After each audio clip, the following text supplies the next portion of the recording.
let's say we're talking to 1,000 people, okay? 1,000 people. And I said, how many of you know a toxic person that you've ever worked with? I'm willing to bet 997 hands would say, yeah, I've worked with a toxic person. No question about it. And if I said, how many of you would classify yourself as a toxic person? No one would raise their hand. Zero. And so what's interesting is while there's so many people using the word toxic work environment and toxic leadership, what's interesting is if you were to promote the person that thinks that they work in a toxic environment, they wouldn't call themselves a toxic leader. Welcome to the Prosper Brief, a show dedicated to elevating the future of the food service and hospitality industry. I am your host, James Rogers. Today on the Prosper Brief, I'm joined by Ryan Leak, best-selling author, executive coach, one of the most sought-after transformational speakers in the country. Every year, Ryan equips over 25,000 leaders from Fortune 100 companies to elite pro sports teams with the tools to grow, lead, and thrive. You may have seen Ryan first on a Good Morning American episode or the Today Show, where his wedding and his proposal of his wife actually went viral, and his story made him a national sensation, and that's produced an incredible career that we're going to learn a little bit about today. But he's also an author. He's authored a book, Chasing Failure, the Wall Street Journal bestseller, Leveling Up, and his latest release, recent last week or a couple weeks ago, How to Work with Complicated People. Yeah. He's going to share tactics, and he's going to help us tackle one of the toughest leadership challenges, navigating relationships with empathy and compassion. Ryan's here today to talk about what really matters when we lead, starting with ourselves and expanding to how we show up for others. Let's get into it. What would you do if I told you that the difference between good and great when it comes to customer service and leadership isn't this massive overhaul, but it's indeed a game of inches? I'm Ryan Leak, and at Accelerate, I'm going to be bringing you the game of inches, 6 rules for winning in customer service and leadership. Success in business and leadership isn't about making this giant leap. It's about making small, consistent moves that I believe separate the best from the rest. And in our session together, we're going to be breaking down 6 game-changing rules that are going to help you build stronger relationships, exceed expectations, and lead with impact. You're going to walk away with knowing a few things. Number one, you're going to walk away with knowing how to create unforgettable customer experiences. Secondly, you're going to learn the leadership habits that truly drive lasting success. And thirdly, you're going to learn some small moves that I believe turn ordinary into extraordinary. If you want to win, not just today, but every day, this session is for you. Join me at Accelerate, and let's close the gap between where you are and where you could be, 1 inch at a time. We'll see you there.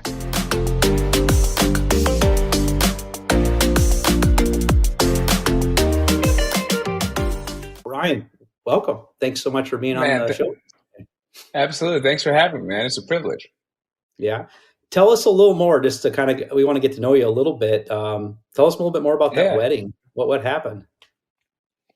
Well, I overheard my wife tell a friend she thought it would be cool to get engaged and married on the same day. And so I guessed, and I started planning a surprise wedding behind her back over the course of 2 years. And so almost 12 years ago now, getting ready to celebrate 12 years of marriage, got down on one knee and said, "Amanda, will you marry me?" She said, "Yes." I said, "Just kidding. Will you marry me today?"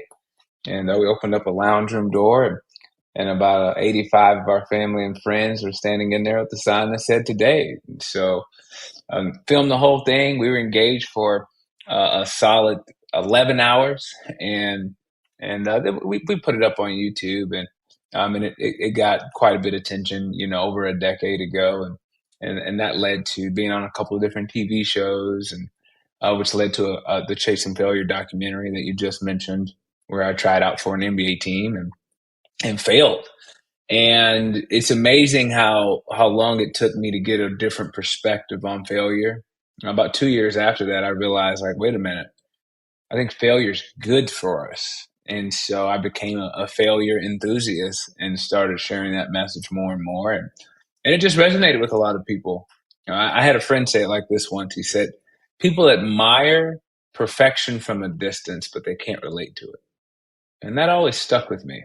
It made me think, wait a minute, can my mistakes, can my setbacks, can my failures actually help people more than my successes? It's like, yeah, I think it can. Mhm. That's good. And aren't we all just approximating perfection, really? Like even Kobe Bryant, right? Who Yeah, have you had a chance to meet, of right? course. Of course. Yeah, I think we're all, you know, I think you're only failing if you're failing to learn from your fails, from your failures.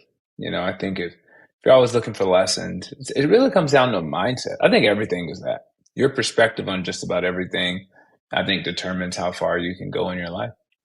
I love it.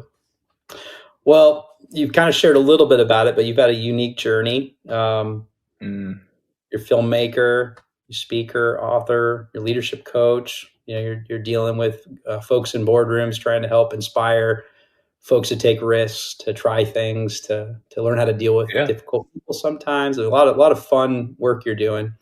And you shared a little bit about that, even trying out for an NBA team. And I got to see you and Jeff Hornacek on the court. You're making that a run up and down the yeah, court, and it's pushing yourself, right? Just incredible story. yeah. Um, what would your 12-year-old self think about where you are and what you're doing today? What do you think?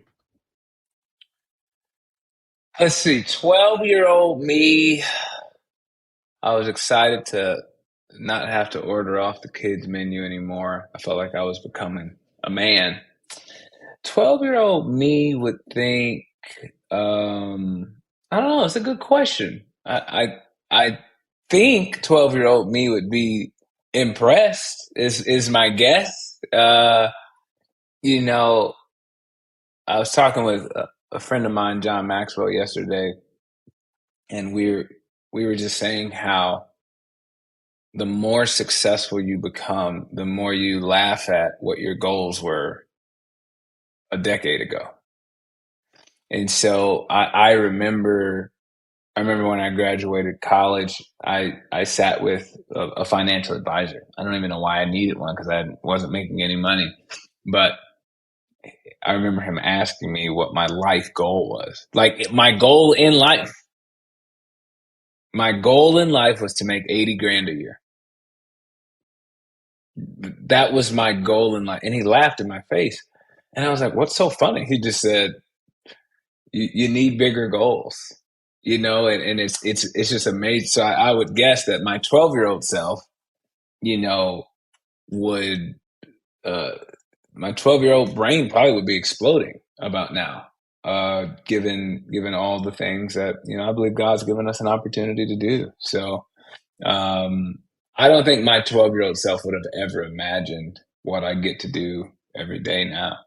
So I pinch myself, honestly. Honestly, I'm 38. 37-year-old me is impressed. It's like, what? So I don't even got to go back to 12. It's like I can go back to 6 months ago and I would be like, what just happened? So, I'm just very grateful for the opportunities that I have to be able to impact a lot of people. So not a lot of people get that opportunity ever. I get that opportunity like every other day. So I really do pinch myself often. That's so fun. Yeah, I got to see several of you got a lot of content out there. It's not hard to find something to watch, and got to hear Hmm. several different mediums of your life. The Chasing Failure video that you did several years back, and also some sermons that you've given at local churches. You're in a lot of different types of work, right? And yeah, Sure. it's fun to watch it. I'm sure it's very meaningful for you. Yeah, I mean it's meaningful work for sure. Mhm. Well, let's dive in. Speaking of your books, you've got several books, but there's two I really want to kind of guide our discussion with today. And the first one was your book, Leveling Up, and Mm. there's 12 questions that you weave into Hmm.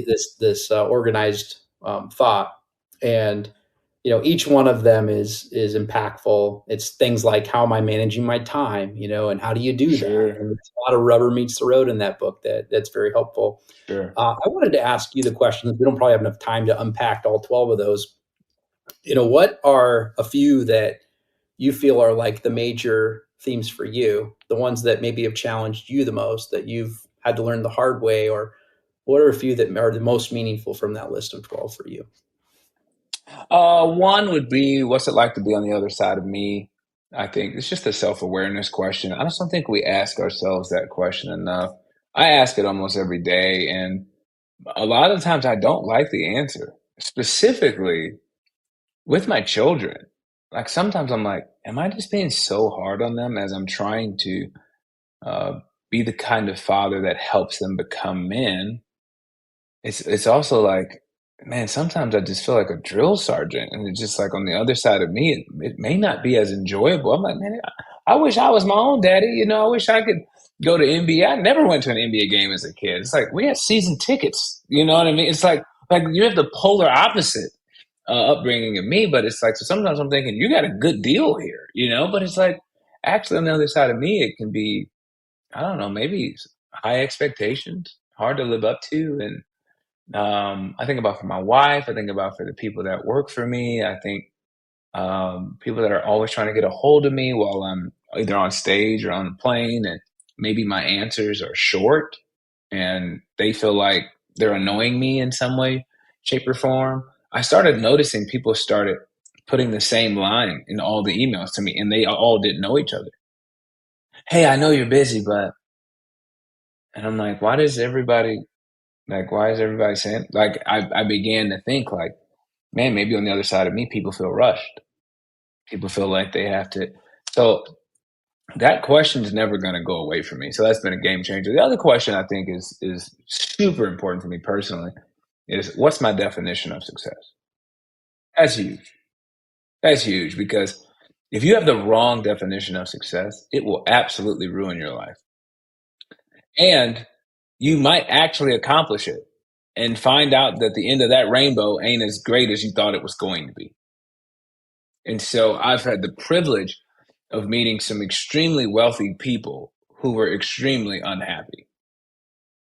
And I was meeting with an executive coaching client. And it was fascinating. Uh, he said, "Hey, I want to come to Dallas and meet with you." I said, "Sure." I said, "What day you want to come?" He said, "I'm going to come next Thursday." I said, "Great, man. We'll host you. We'll pick you up. What time's your plane land?" He said, "What time do you want to meet?" I was like, "Well, let's. I've got the whole afternoon. So, what time you land?" He said, "Oh, I'll land around 11:45 if we're meeting at noon." And I said, "Okay."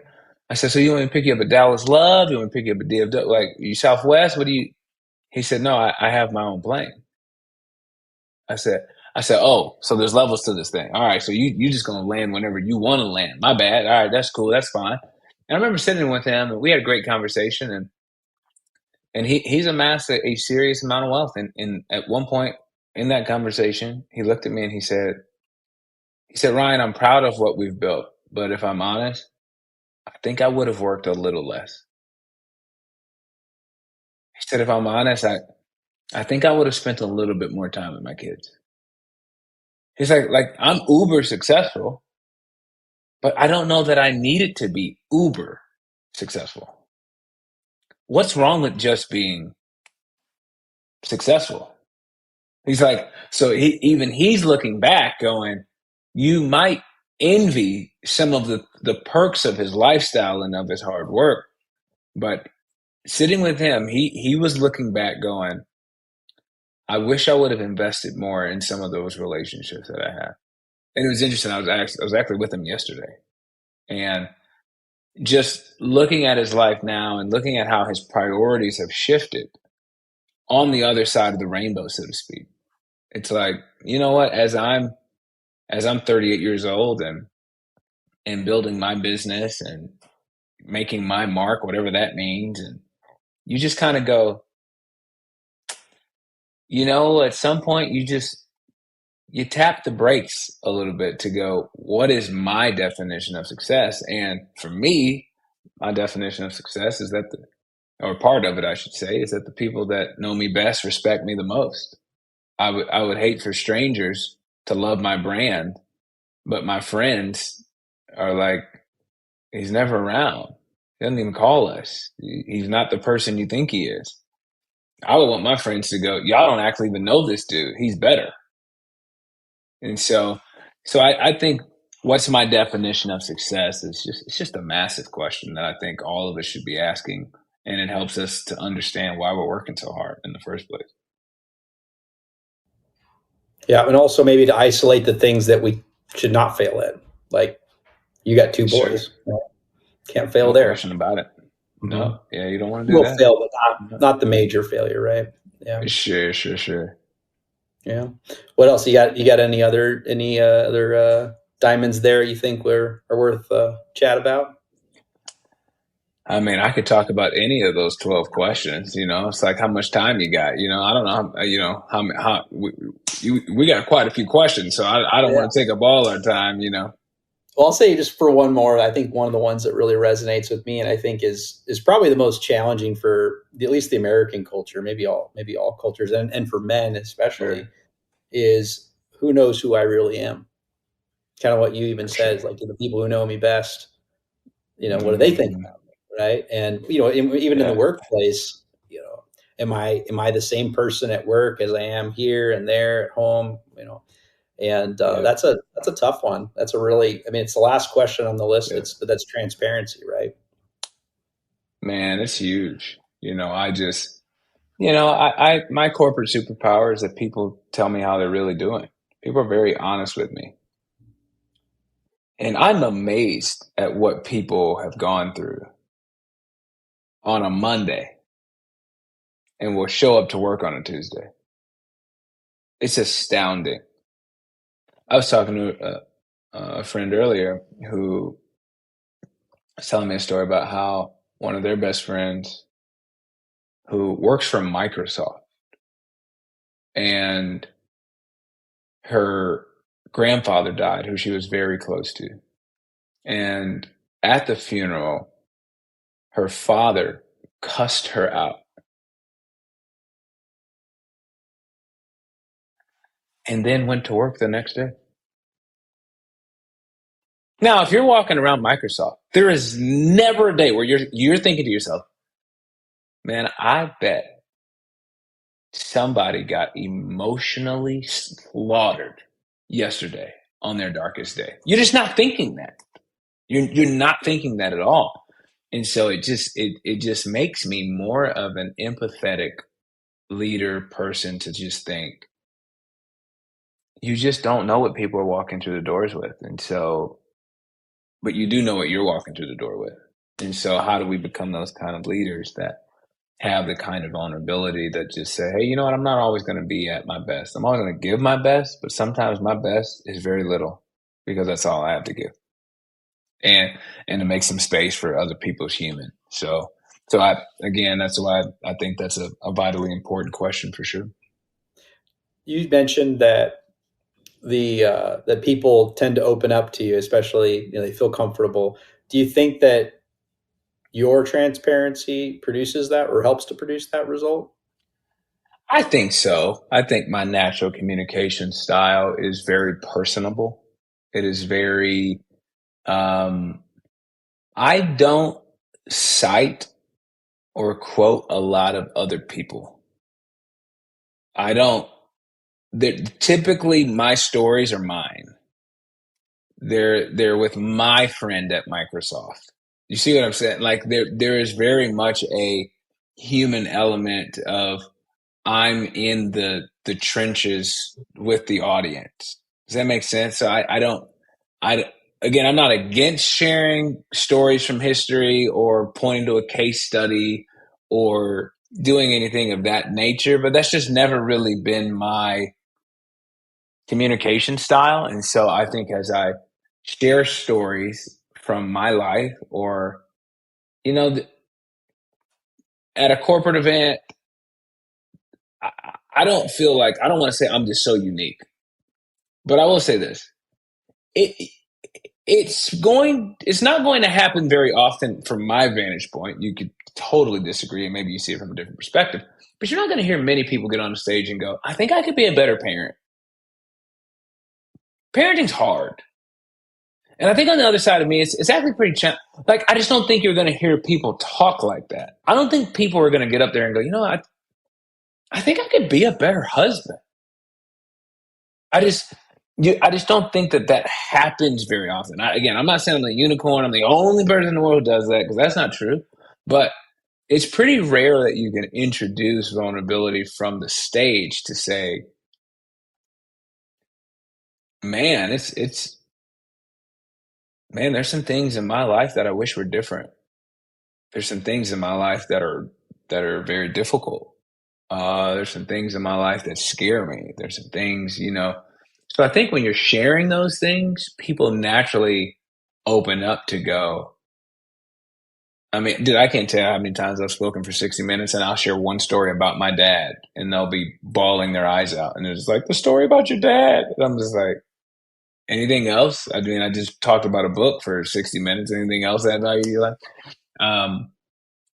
But it's amazing because essentially I talk humanity. And I think when humans are allowed to be human, they can be very, very effective. But if you're asking humans to be robots, well, they're crappy robots. And so you might get a lot of productivity out of them, but it doesn't mean that they're going to want to be there for a long time. Mm-hmm. Yeah. And I think people want to be known as themselves, but they also sometimes don't feel comfortable to be themselves, especially in a place, not to bag on Microsoft, but a corporation like that, where there's consequences to how you're viewed, right? How do you, where is that? And obviously we know we can't, you can't run into a meeting with 400 people and be like, hey, let me tell you about my horrible experience this weekend. That's not going to work. But what's the line? What's the balance? How do we bridge that gap of injecting authenticity and transparency and who we really are, our real face, taking the mask off, if you will, but also at the same time manage, relating professionally and really accomplishing the goal of allowing other people to be their real selves on your team, to say the truth, right? To tell you what's real in their life, but also maintaining like, hey, this is a job. We got to get our job done. We can't. What's your thoughts on that? It is a tension to manage, no question about it. I think awareness is everything. Not, there's obviously a lot of talk about self-awareness, but I think, especially if we're talking leaders, I think being aware of body language of your team, if somebody's off, to be able to go towards my friend at Microsoft and go, hey, you're here. I see you're here, but there's a part of you that's not. You okay? Hey, yeah, my grandfather died. Now, does she go as far as to say, oh, and my father cussed me out at the funeral? I actually think you don't share that unless you're close. But to say, hey, my grandfather died and he was really close to me. I think in that moment, a leader's job is to go, I'm terribly sorry to hear that. Bonus point if you send some sort of bereavement package to their home. They'll never forget it. They'll be the best leader they've ever had immediately, even if you actually suck as a leader. The second thing I think that you could do is to say, hey, I'm really sorry to hear that. At some point, you could even go, what was the greatest lesson your grandfather taught you? You see, now we're moving past the, okay, did you get your work done? Cool. We're pushing past the familiar. And I'm not even asking you to share some deep, dark thing, but I'm giving you the opportunity to grieve.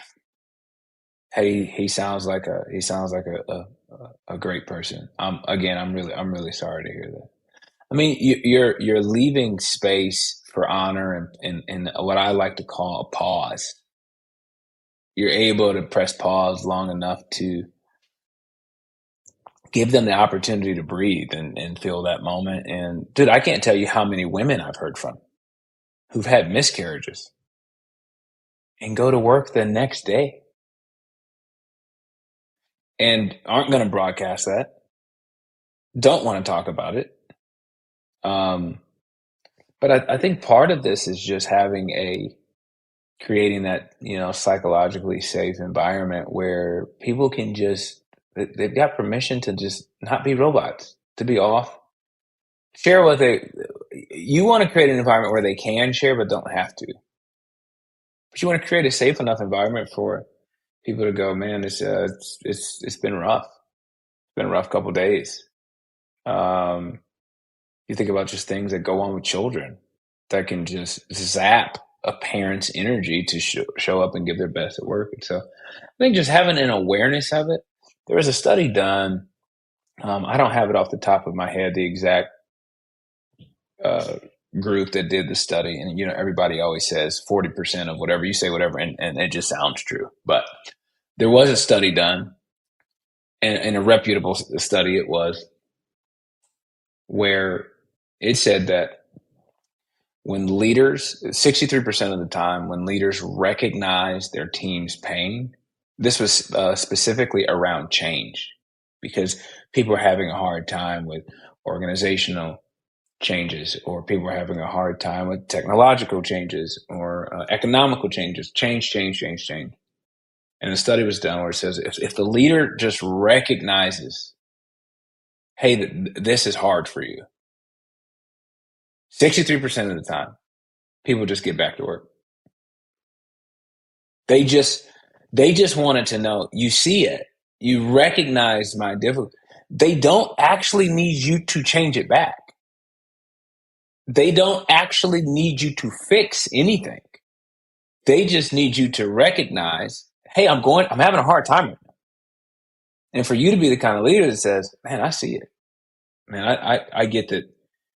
I get that you were on this team. You got very familiar with this team, very familiar with these systems, and then we change it on you, man.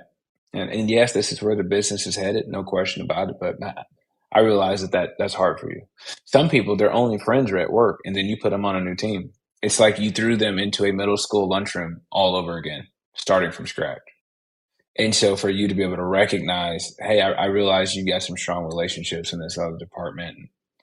You're incredibly valuable to us, and we feel like you're going to add so much value to this next this new department, or this new initiative, this new project. And hey, we recognize, like, hey, that's going to be a challenge for you. So just know, hey, we're in your corner. Just the recognition alone is often enough, more times than not, enough for that person to go, okay, they know. As long as they know, they have it within themselves to get over it and keep it moving. But if that leader doesn't recognize it, there's always going to be this internal tension of, I don't really want to work for you, because you don't know what it's like to actually work here. You don't know what it's like. You're announcing the change, but the change doesn't actually impact you. It impacts me. The domino hits me. You're the one who pushed it. And so then there's resentment, and it's all unspoken. But if that leader goes, hey, I realize this domino hit you pretty hard, man, I see it. I see it. I just want you to know we didn't make that decision lightly. We do firmly believe it is the best decision moving forward for the overall organization, and we believe it's the best decision for you. We think you're going to get better. We value. We see leadership opportunities for you in the future through this path. Like, you're going down that line, and I think that's very helpful. So I think it's having some difficult conversations around there, but it is a tension to manage, and it is. I don't believe there's a one size fits all. I believe it is a case by case situation where you're able to really pull people to the side and go, hey, I realize we just had a meeting, but I think the meeting after the meeting is the most important meeting. And so being able to pull somebody to the side and check in with them and just say, hey, are you okay? Even if they don't tell you what's wrong, you did your job. Hey, are you okay? Yeah, I'm good. Hey, are you sure? Yeah. Why are you asking? Hey, I'm just making sure. I'm just checking in on you. I want to make sure that you're good. Yeah, I'm good, boss. All right. Well, if you're not, I just wanted to let you know it's okay to not be okay. So you've given them multiple opportunities to be vulnerable, but you're not forcing it. Like they don't have to tell you anything. But if they feel like they can trust you, you'd be surprised what they'll tell you. That's good. Yeah, people, I think ultimately they want to know that you care, right? And that Yeah, you're not just checking a box and people want to feel heard, even if that doesn't result in them getting their way, that yeah, people care enough to at least address the proverbial elephants in the room, right? And to yeah, give for real sure. talk. I think that's a, transparent, real honesty. I read a book one time and uh, it talked about a leader who didn't tell the truth about the performance of the business, right? Which that's never happened before, Mm, right? And then the employees sure, later on were like, when the business was falling apart, were like, "What the heck?" And the whole point of the story was tell the truth about the performance of the business because people will run through totally, walls for you to help you save the business. But if you don't tell, then they don't totally, know, they can't help, and all that stuff we know, right? But it's totally, there's this like multifaceted, multidimensional. Sometimes it's psychological safety on do I tell you if my dad, made me feel horrible yesterday, and sometimes it's totally. where am I going in this company, right? Like Yeah, what's in it for me for running through that wall for you, right? totally, Hmm. totally. Let's transition because you got a new book, and I'll be Got a new honest, I haven't book. the whole thing. It's very It exciting. just came out, so I It's can't have amazing. too crazy of expectations for everybody, you know. But But I'm getting there. I'll get through yeah, it. But yeah, I love it so far. And, that's great. basically it kind of goes along with what we were just talking about, but it's when it doesn't, it's like how do you deal with the boss that doesn't do these things, right? How do you deal Yeah, with the employee that's having that hard time and they're reacting or acting out in a way that's not really productive for you, and it kind of even goes back to your self-awareness point. They're really interlocking ideas, right? Is right. how do you handle these situations? And so um what inspired you to write this? Like, I know you're kind of in this world, but why now? Why this book right now for you? Well, I think in the world we live in, I think we have lost the art of really just being able to talk to one another. I think with all of the digital enhancements of the world, we actually end up talking to one another a whole lot less than we used to. And whether it's Slack, whether it's email, whether it's text messaging, whether it's Zoom, the digital interface that you and I find ourselves engaging with on a daily basis, I think we've lost that art of being able to have engaging conversations. And so what I think often stems from that is whenever there is some important issues that we want to talk about, it is much easier now more than ever to simply state my opinion on the internet and just let it be. I'm upset. Here's my article. Y'all need to change. Goodbye. Please, no comments. Yeah, but and then it's like, and so I started to just notice like, man, like we don't, people are very like, they have very strong opinions that they don't know how to talk with their boss or colleagues about because they don't have the tools to do so. And so the book is very strategic in the sense of it's called How to Work with Complicated People. Let me tell you the book that people wish that I would write. How to Change Complicated People. That's what they really want. In fact, I'm willing to bet some people bought the book hoping that's what I would give them. You're going to be vastly disappointed because that's not what the book's about. No, the book is about what do you do when they won't change? No, you change. I didn't say you acquiesce.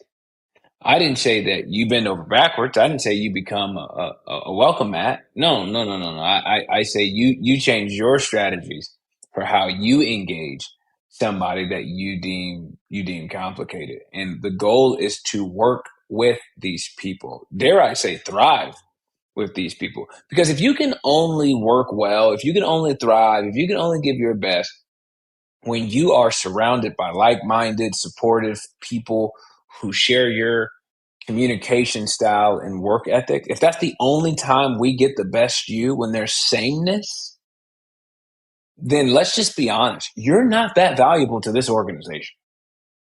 But if you can work with people who don't think like you, who don't share your same beliefs, who don't even share your same values, but you can sit across from them and learn about those people, well, guess what? You can sell to people who are different than you. You can host people that are different than you. You can get subscribers that are different than you. And so when you think about some of the biggest brands in the world, they're not sitting around going, well, we only want people to buy our products. Who? Well, think like us. Share our same values. No, it's not true at all.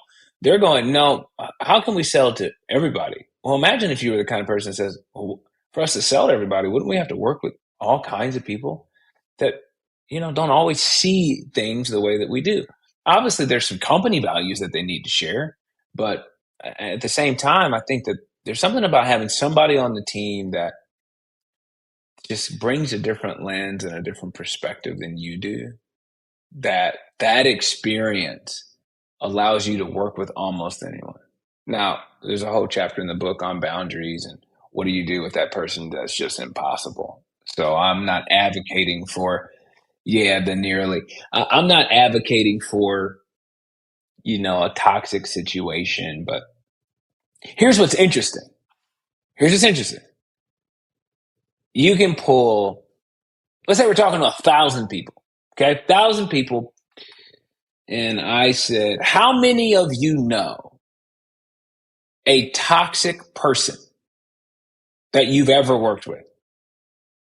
I'm willing to bet 997 hands would say, yeah, I've, I've worked with a toxic person. No question about it.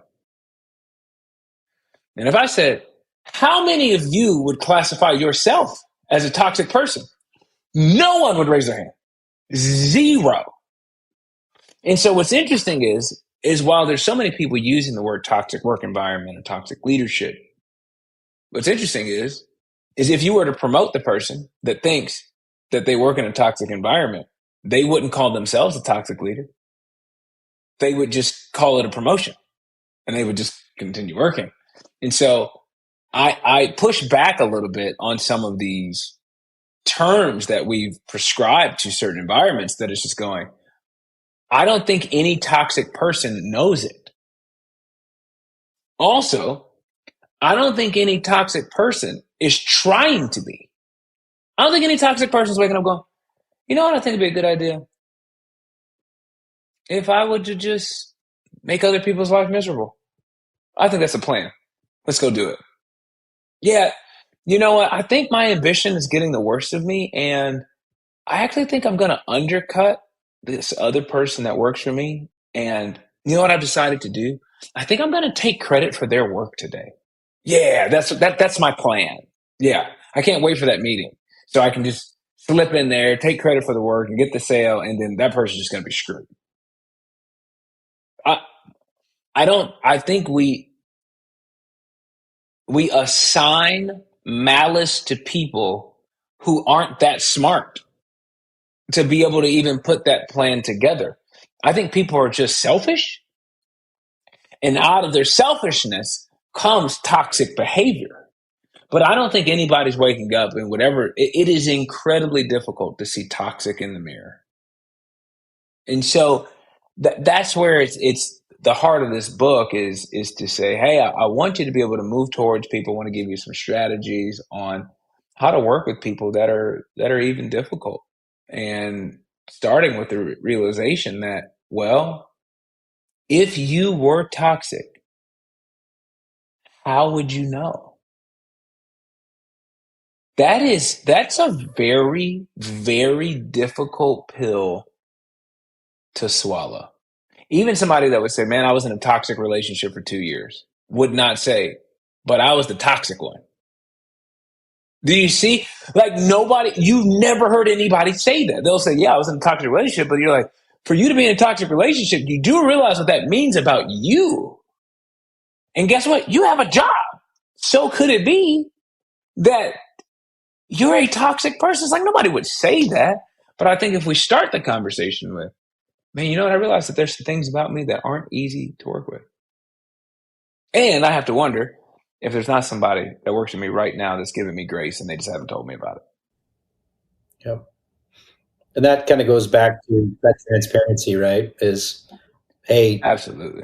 and the self-awareness of, hey, here are some areas I probably am a little toxic and I need to work on, and how can I do that?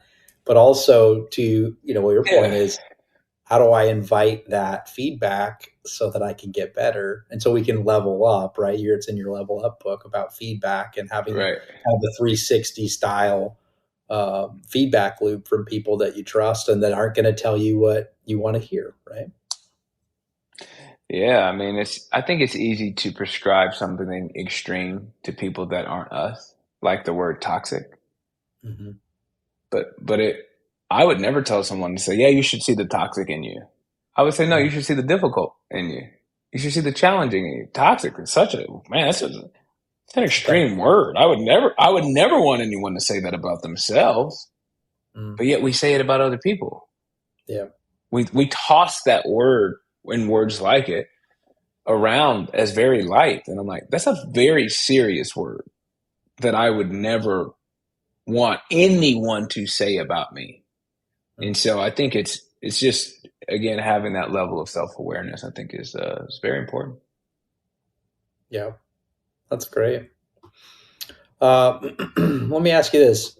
What are the most common ways leaders unintentionally contribute, do you think? What are the things people should be looking out for, and how can they course correct, from your experiences? In what way? When it comes to working with complicated people? Yeah, well, when we're working, and like, as a leader, a lot of the people that watch our shows are in various leadership roles. Like, what are ways that are the classic things that people should be aware of? Maybe if you're not convinced that you potentially might be one of those people that is the villain sometimes, a word you've used, Yeah. or not the Well, full on villain, but the person that's not always the. yeah. Well, I can tell you this in the world of consulting, okay, in the world of coaching, the inside, it's not really a joke because it's true. Um, but the insider lingo, if you put a bunch of consultants and executive coaches in the same room, they would say they have CEOs or C-suite executives who hired them to help them with culture.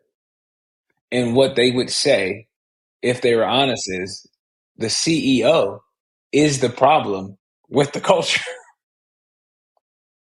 But they can't see that. And they're not paid to say that.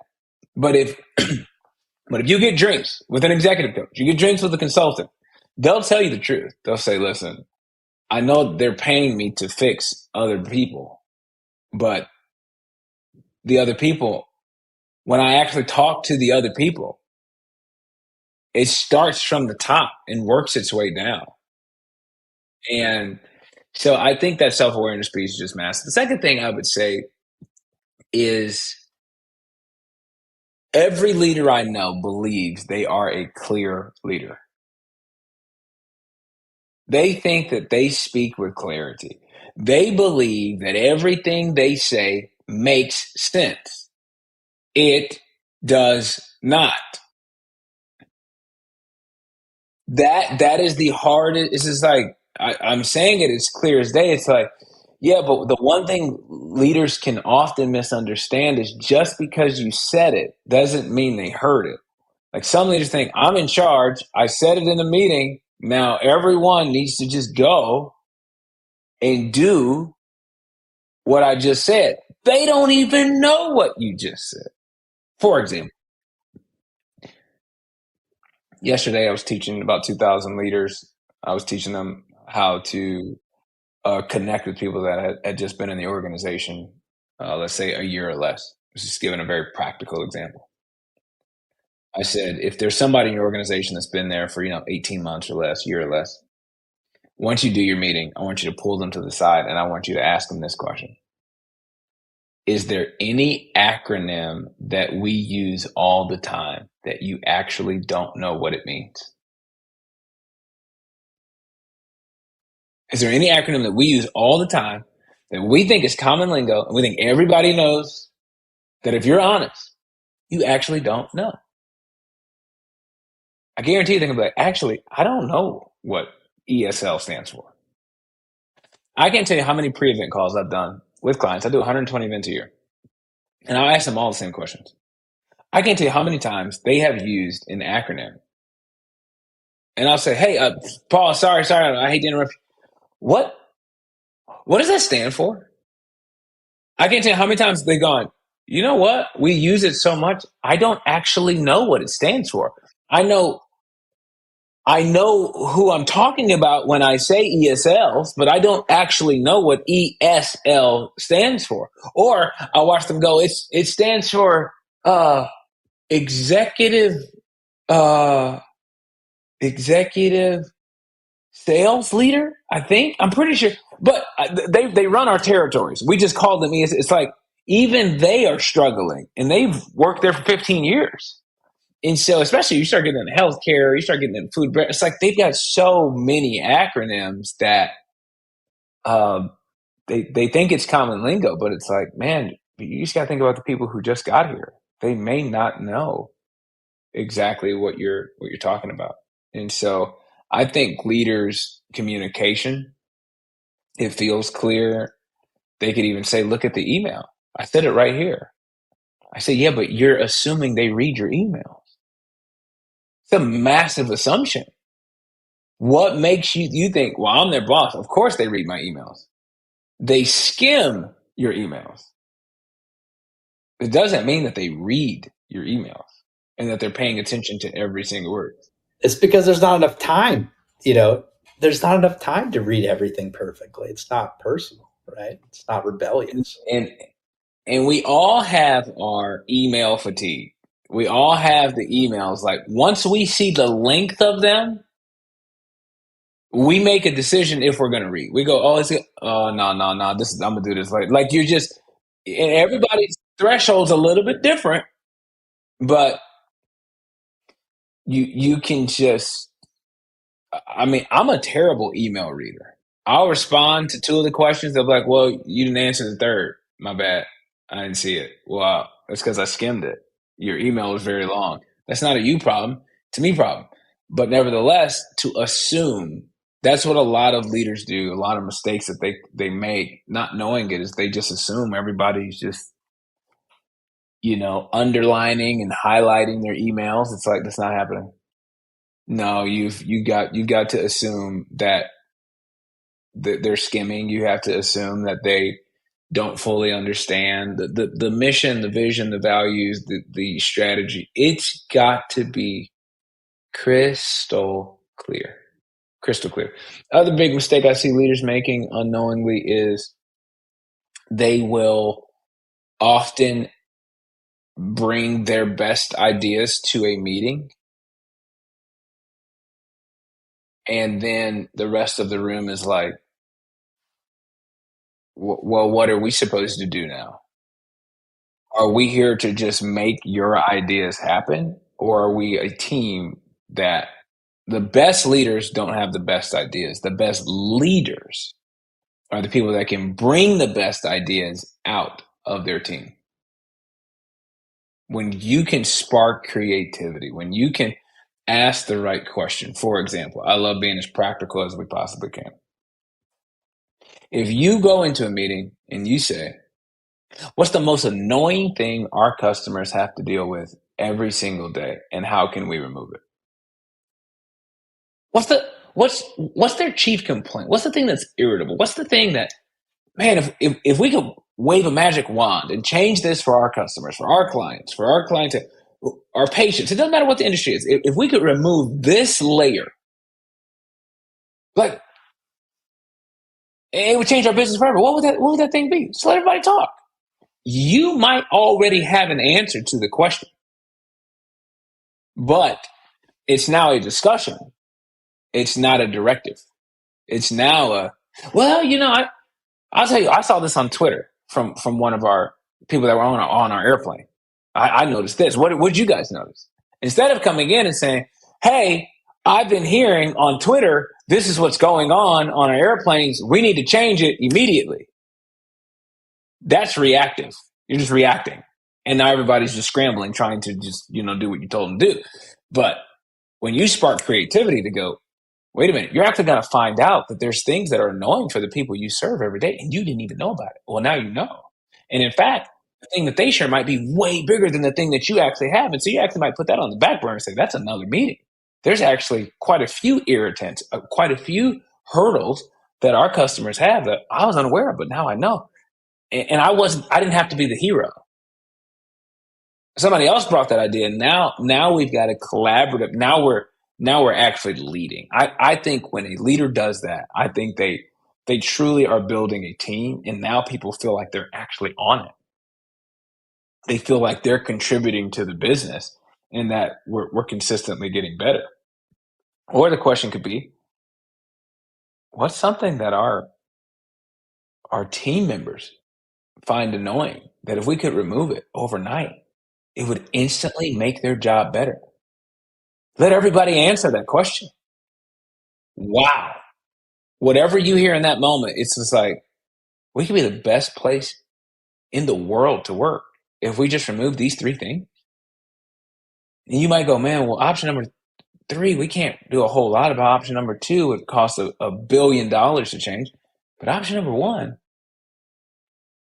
it might hurt our ego, but I actually think we could do that. I actually think we could make some adjustments. And so I think you just spark a conversation that people aren't on the outskirts. They're not just there to just serve you. Now they feel like they're part of a real team. Yeah, and also letting them self-discover a little bit, even if you have the answer. Sure. Maybe them learning that on their own is better for the business long term. Totally. Definitely for the culture potentially, right? And you might learn something you didn't know too, like you said. Yeah. Well, I appreciate that, and obviously a lot of great work and a lot of thought that's gone into your work so far, and obviously, excited to see more of what you come up with over the years, right? And I'm a fan, so thank you for your contributions there, and I've learned a lot already. I appreciate it, but I want to share one more thing before we disembark here in a second. I know you got a busy day ahead of you. I wanted to say I saw you speak last August. And you shared something that probably the thing that if somebody's like, well, what did Ryan Lee what sticks the most, right? And there's the line and you say, what would you do if you knew you could not fail, right? Yeah. And I remember sitting there thinking about, how many things I've put on hold or, the things that I've not done because I was like, what if, or the anxiety I feel because I'm afraid of the what if what I'm doing right now, right? But maybe unpack that for a second. And then what would you say to people, listening now, like about that? Like, what would you say about do it anyway, basically? Yeah. It's a friend of mine, we were talking earlier about, he asked me, how often do I feel motivated? And I said, well, I don't know that I feel motivated, but I am fueled by my mission. And so there are things that it's like, hey, you said yes to these things, so go and do it, regardless of how you feel about it. Obviously, I wrote this book, How to Work with Complicated People, and a government agency reached out to me and said, hey, can you come talk to 60 of our leaders? It's very complicated. And I said, oh, oops, I didn't know that. Oh yeah, complicated people might actually call you to help them navigate this. It's just like, Yeah, go figure. What did you think was going to happen? I'm like, well, I don't know. I just, I was just trying to help the people I normally help. But you don't realize that the doors that'll open for more people that you can help. But it's and I speak for them next Wednesday. And I was telling my friend that he's like, so do you feel motivated? I said, no, I feel scared. But next Wednesday, they'll say, coming to the stage is Ryan Lee. And in that moment, you have to make a decision about if you will be ready or if you won't be. So, am I motivated? I don't know, I'm motivated, but I'm going, man, I want to give my best. I want to see how good I can get. And so I do wake up at 5 in the morning going, man, what if we did this? Or what if we tried this? Or what if we, and, and I do have I wouldn't even call it a secret sauce, but I would say one of the things that has helped me be successful is that I'm not afraid to fail. I will post a video that sucks to find out if it actually does. And one of the videos that I hate, I felt like it didn't represent me well. I felt like it just, but I paid a guy to come and I thought, man, I paid all this money for this guy to film and make this video. I'm at least posting it, but I don't even like it. It got 5 million views. You actually are not that great of a judge of what's awesome until you actually try it. And so, how to overcomplicate people? It's a trial. Is this going to help people? I think it will, but it's only been out a week, so we'll see. We'll see how it goes. It's like I've shared these strategies with hundreds of thousands of people, but not millions. So there is a bit of a, man, we're in the content space, and so we're constantly looking for things that we think are going to add value to people, and so we're always just trying things and paying attention to it. And so this idea of what would you do if you knew you couldn't fail, it removes limitations for people, and that's my heart. My heart is that people could live and work without all of these limitations, without feeling like they're constantly hitting a ceiling. I want to lift the lid off of what they think is possible. And when you remove failure off the table, it's amazing the ideas that people come up with. It's amazing the things people would try, not just being in the NBA, but I mean, things that they would pitch, jobs that they would apply for, initiatives that they would propose to a board. It's amazing the bravery and the courage that comes when we ask ourselves that question. And so that question alone has taken me pretty far in life, because I'm not afraid to get ghosted. Ghost me. You know how many people haven't texted me back right now? Do you know how many people I'm waiting on to email me back? It's like, so what? Like, do you know how many people have responded? Do you know how many people have called?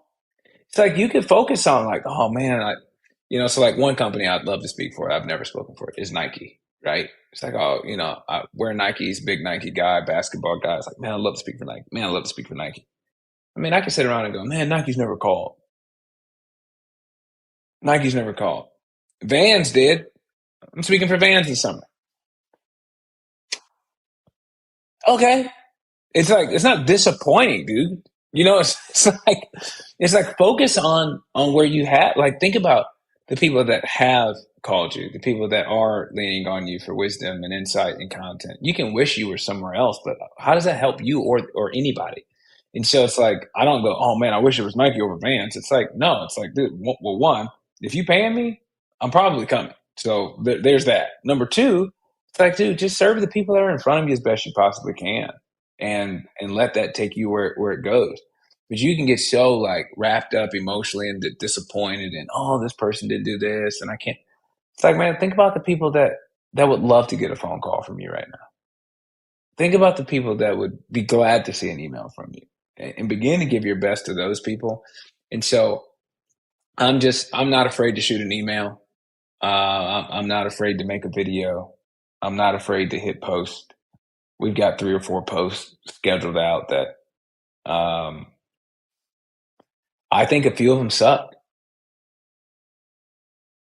according to me, but I'm not that great of a judge. That's what It's like you won't know until you hit post. And that is my secret sauce, is that I'm willing to hit send. I'm willing to hit post. I don't care. Like, let's go. Like, let's go find out how good we can become. And you will not know until you're willing to try something. So that's the failure piece that I think, we have failed a lot. And I'll say this, there are some bomb videos that are amazing. That I'm like, oh, this is the moment. We're going viral today.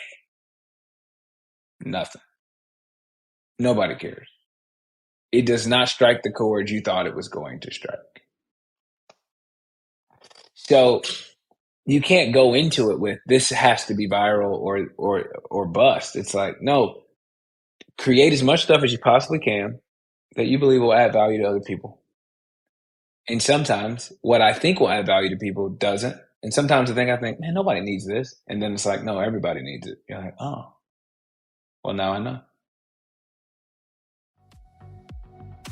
So I just encourage people to be one of those people that are always willing to try something new. That's a good way to end it.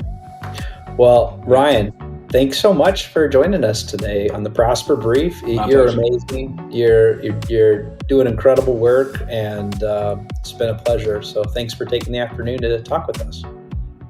My pleasure. I appreciate you. And to the listeners, thanks for, if you made it this long, thanks for joining us. And this is the Prosper Brief.